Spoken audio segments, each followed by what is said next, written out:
You know, it seemed for a while as if it was another day, another Republican presidential candidate, and that's kind of the way it felt again on Tuesday when John Kasich, the governor of Ohio, announced he's running for president.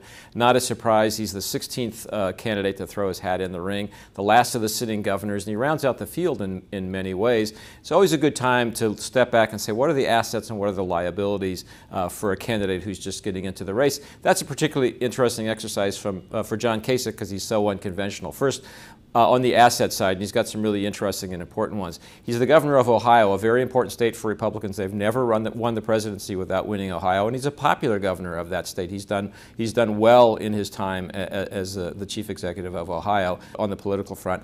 Secondly, he's got a reputation as somebody who can get some things done. He was chairman of the House Budget Committee. They managed to balance the budget working with President Bill Clinton. And he's got a reputation as a kind of a compassionate conservative, somebody who's made a lot out of reaching out beyond traditional Republican audiences to talk about the poor, to the poor, and to talk to minorities.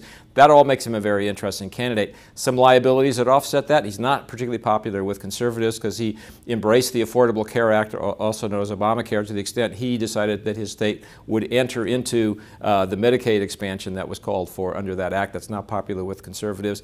He's spoken out in favor of Common Core and some immigration reform measures that don't make conservatives particularly happy. And he's a bit of an unguided missile. You saw that in his very unconventional announcement speech in which he talked in a sort of a rambling but very interesting way, but for a long time without the teleprompter, without notes. He's the kind of guy who can say almost anything at any time, makes him very interesting, very provocative, doesn't necessarily make him safe to people in the party establishment.